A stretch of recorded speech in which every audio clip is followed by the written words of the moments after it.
नमस्कार मित्रों, S2 adviser में आपका एक बार फिर से स्वागत है। लाल किताब कहती है कि यदि किसी व्यक्ति की जन्म कुंडली में सूर्य, शुक्र और बुध एक साथ किसी एक घर में विराजमान हो और ऐसे में केतु भी दूसरे, तीसरे, 8वें, 7वें, 11वें और 12वें घर में विराजमान हो, तो ऐसे जातकों की जन्म कुंडली में एक दोष बन जाता है कि जब भी इनका वैवाहिक कार्य संपन्न होता है तो वैवाहिक कार्य तो हर्षोल्लास में आनंदपूर्ण व्यतीत हो जाता है, घर गृहस्थी भी सुख चलने लगती है। लेकिन जैसे इनके घर में संतान जन्म लेती है, संतान जन्म लेते ही इनके बीच मतभेद पैदा हो जाते हैं, कलह कलेश की स्थिति बन जाती है, एक दूसरे पर लाछन लगने लग जाते हैं, एक दूसरे को दोषारोपण देने लग जाते हैं। वैसे आपने देखा होगा, सामान्यतः देखने में एक बात आ रही है कि यदि कोई स्त्री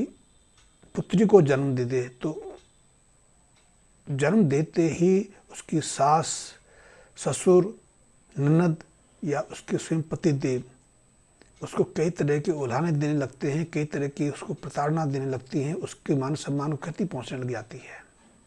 कई बार देखा गया और इसी छोटी सी घटना के कारण संतान देना तो परमात्मा का काम है, या संतान परमात्मा का देने का काम भी नहीं, तो दंपत्ति का दोनों का सहयोग के बाद संतान जन्म लेती है। पति पत्नी जब एक होते हैं तभी संतान की उत्पत्ति होती है, क्योंकि आजकल तो विज्ञान भी इस बात को कहता है और पहले भी हम इस बात को मानते थे कि जब पति पत्नी एक होते हैं, सहवास करते हैं, तभी संतान की उत्पत्ति होती है। और अब तो विज्ञान ये भी कहता है कि संतान नर होगी, जो मादा होगी, उसका पूरा दायित्व तो पति के ऊपर है, क्योंकि पति के सीमन में, वीर में, जो शुक्राणु में जो जीवांश होते हैं, जो जेनेटिक संरचना होती है, उसमें क्रोमोसोम अलग अलग रहते हैं, लेकिन स्त्री के क्रोमोसोम एक जैसे रहते हैं, एक जैसे XX रहते हैं। पुत्र के क्रोमोसोम में XY एक जोड़ा रहता है, और उसके कारण यदि XY जोड़ा बन जाए तो फिर उसके कारण पुत्र का जन्म होता है, और यदि XS हो जाए तो पुत्री का जन्म होता है। तो इसमें स्त्री का अपना कोई दोष नहीं होता, दोष होता उसके पति का, उस पुरुष का। लेकिन एक प्रचलन शुरू हो गया है, और प्रचलन शुरू हो गया है या ये योग की विद्यमानता के कारण में वैमनस्यता पैदा हो जाती है। तो ऐसे में विवाह के बाद, खास करके संतान उत्पन्न होने के बाद और इस ग्रह योग की स्थिति बनने के बाद, यदि जन्म कुंडली में सूर्य, शुक्र और बुध एक साथ किसी एक घर में बैठे हैं, और ऐसे में केतु इन 4 घरों में से, 5 घरों में से किसी एक घर में विराजमान हो जाए, जैसे कि दूसरे घर में, तीसरे घर में, 8वें घर में, 7वें घर में, 11वें घर में या 12वें घर में, तो जैसे ही इनके घर संतान जन्म लेगी, उनके अंदर मतभेद पैदा हो जाएंगे। मतभेद ही पैदा नहीं होंगे, उनकी आर्थिक स्थिति बिगड़ने लगेगी, आमदनी के स्रोत रुक जाएंगे।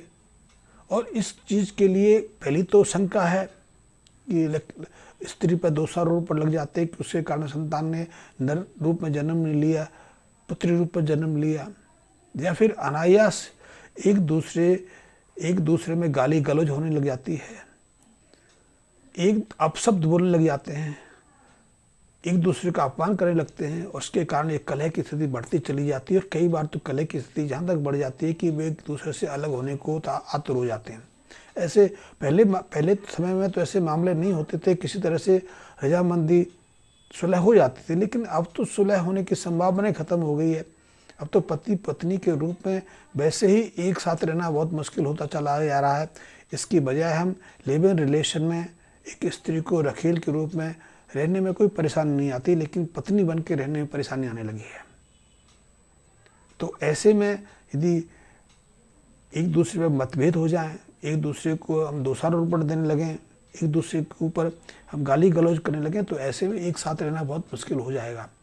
और ऐसे में यदि परिवार की आर्थिक स्थिति भी जवाब देने लगे, आमदनी रुक जाए, घर में धन की कमी होने लग जाए, तो फिर ये इस छोटी सी स्थिति और गंभीर रूप धारण कर लेती है।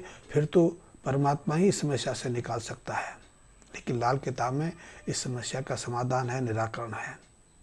और ऐसे में बताया गया है कि यदि किसी एक दंपत्ति की, चाहे पति की जन्म कुंडली में या पत्नी की कुंडली में ये योग विद्वान है, तो उन्हें लाल किताब संबंधी कुछ उपायों को या तो पहले ही कर लेना चाहिए, पहले का यानी कि विवाह से पहले करना चाहिए, विवाह के दौरान करना चाहिए, और जब संतान जन्म ले तो उसके संतान जन्म लेने के 40 दिन के अंदर अंदर इस उपाय को संपन्न करना बहुत ज़रूरी है। और यदि आपने ये उपाय कर लिया तो आपका वैवाहिक जो जीवन है विवाह के बाद और संतान के बाद भी सुखद और प्रसन्नचित बना रहता, अन्यथा उसमें विवाद पैदा होना ही होना है, कलह पैदा होना ही होना, और ये बहुत एक खतरनाक योग है। ऐसे में यदि आपकी जन्म कुंडली में ये योग है, पति की जन्म कुंडली में है, पत्नी की जन्म कुंडली में है, तो इस उपाय को करना बहुत ज़रूरी है। तो ये उपाय आप कभी भी कर सकते हैं, विवाह से पहले करेंगे तो आगे की ज़िंदगी सही हो जाएगी। तो इसके लिए सबसे पहले आपने तांबे की गागर लेनी है। गागर 10-12 किलो की गागर हो, उसमें 10-12 किलो ही आपने साबुत मूंग भरनी है। साबुत मूंग का अर्थ है कि जिसका छिलका नहीं उतारा हो, क्योंकि दाल के रूप में तो हम छिलका निकाल के दाल प्रयोग करते हैं, लेकिन साबुत छिलका सहित मूंग की दाल लेकर उसको भर देना है। कम से कम 7-8 किलो तो ही हो, और ज़्यादा हो तो कोई परेशानी नहीं। फिर उसमें तांबे का आप ढक्कन लगाएं और पीतल का टाँका लगवा के या फिर कली का टाँका लगवा के उसको सील कर दें। और इसको आपने जो हम कन्यादान के समय जो पंडित जी विवाह के समय मंत्र जाप करते हैं, मंत्र उच्चारण करते हैं, उन मंत्रों का उच्चारण करते हुए इस गागर को आपने तेज जल धारा में प्रभावित करना है। तेज धारा में जल प्रभावित करने का अर्थ है कि वो समस्या तेजी से हमारे जीवन से बाहर निकल रही है। तो ये करना है, एक बार अभी भी करना है, दूसरी बार विवाह के समय करना है। विवाह से 2-4 दिन पहले हो सकता है, 2-4 दिन बाद हो सकता है, या विवाह वाले दिन भी हो सकता है। और तीसरी बार जब आपके घर में संतान जन्म ले, और संतान जन्म ले तो आपको एक बात ध्यान रखनी है, यदि ये योग पति की जन्म कुंडली में है और यदि पति के घर में पुत्री जन्म ले ले तो पति के हाथों से ये उपाय कराना जरूरी है। यदि ये योग पत्नी की जन्म कुंडली में है और उनके घर पुत्र जन्म ले तो ये उपाय पत्नी के हाथ से संपन्न कराना बहुत ज़रूरी है। तो आप एक उपाय तो ये करिए। दूसरे उपाय के रूप में पति को सूर्य अर्घ देना है, लेकिन अर्घ का जो जल लेंगे उसमें थोड़ा सा गुड़ डाल के फिर सूर्य को अर्घ देना है। आप नियमित कर सकते हैं, अन्यथा 40-43 दिन तो लगातार इस नियम को बनाए रख सकते हैं।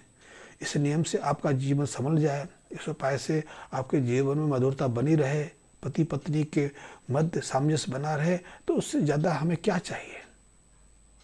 तो ये उपाय करें।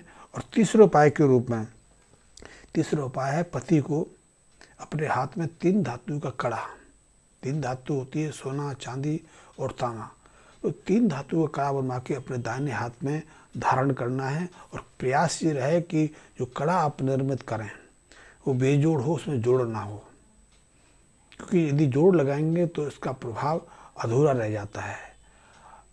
जोड़ और बेजोड़ के कड़े को निर्माण करने की प्रक्रिया में एक सावधानी रखी जाती है। सावधानी ये है कि यदि जिसमें जोड़ लगाना है तो उसको ढाला नहीं जाएगा, उसको पिघलाया नहीं जाएगा, उसको कड़े के रूप में मोड़ दिया जाएगा। लेकिन जब आप धातु को पिघला लेते हैं, धातु एक दूसरे में मिक्स हो जाती हैं और उसको ढाल के जब कड़ा बनता है तो उसको बेजोड़ कहते हैं। तो ऐसे बेजोड़ कड़े का अंगूठी का विशेष महत्व रहता है, तो आप वो पहन कर धारण कर लें। और हाँ, अब मैं मित्रों से एक प्रश्न करूँगा, एक रिक्वेस्ट करूँगा कि मेरे बहुत सारे मित्र हैं, मेरे वीडियो तो नियमित रूप से देखते हैं, वो लाल किताब में रुचि भी रखते हैं, लाल किताब के माध्यम से समस्याओं का निराकरण भी चाहते हैं, या फिर इसको सीख कर अपने प्रोफेशन में उतारना चाहते हैं, अपने जीविका चलाना चाहते हैं। तो ऐसे मित्रों से मेरी रिक्वेस्ट है कि सबसे पहले तो वो मेरे चैनल को सब्सक्राइब कर लें, मेरे बेल आइकन को प्रेस कर लें, और यदि उनको अतिरिक्त जानकारी चाहिए तो मेरे मैसेज बॉक्स में कमेंट्स देके उसके संबंध में जानकारी ले सकते हैं। वैसे मैंने कई किताबें ज्योतिष विज्ञान पर लिखी हैं और अब तक मैं 60-65 किताबें विभिन्न विषयों पर लिख चुका हूँ। ज्योतिष संबंधी भी कई किताबें हैं, पितृदोष पर भी मैंने किताब लिखी है, दाम्पत्य जीवन पर भी लिखी है, लाल किताब पर भी लिखी है, जीवन की विविध समस्याओं को लेकर भी मैंने ज्योतिष संबंधी किताबें लिखी। यदि आपकी रुचि है तो उनके संबंध में मुझसे जानकारी ले सकते हैं, आप मंगा के पढ़ सकते हैं। और जैसे कि मैंने पहले वीडियो में कहा कि उनकी मेरे पास एक दो को छोड़कर PDF नहीं है, फिर भी जिनकी PDF मेरे पास है तो वो निःशुल्क भी आप प्राप्त कर सकते हैं। तो आप मेरे से जुड़े रहिए और लाल किताब संबंधी जानकारी लेते रहिए। धन्यवाद मित्रों।